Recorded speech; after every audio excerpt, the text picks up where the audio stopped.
Alaikum guys, guess what? Ya abin da za mu yi shine bread pizza. Let's get started. Da farko muna bukatan slice bread din mu gashi nan. So za mu shashafa mishi butter. Sabida idan muka shafa butter shine za mu dura a kan pan sabida kar ya zama irin very dry din nan ko kuma ya koni.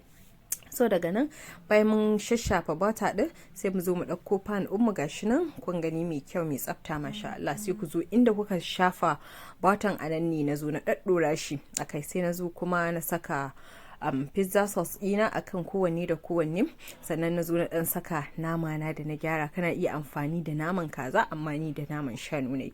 So sai na zo na saka sweet corn gashi na kamar kuke gani na dan saka, wayyo Allah pizza nan ta haɗu.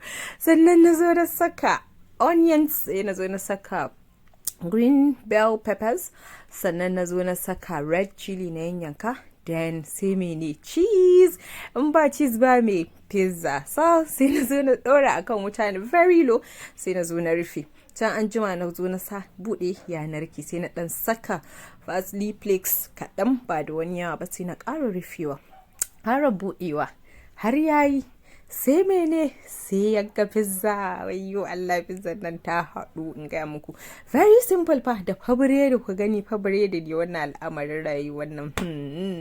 Kun gani kun ga yanda yake wani irin cheese da wayyo Allah daɗi. Kar ku manta ku yi following ina Instagram at Safmar Kitchen sabida ku samu wasu recipes masu daɗi kuma masu sauƙin yi, sannan kuma kuna iya following ina a TikTok at Safmar. Bye.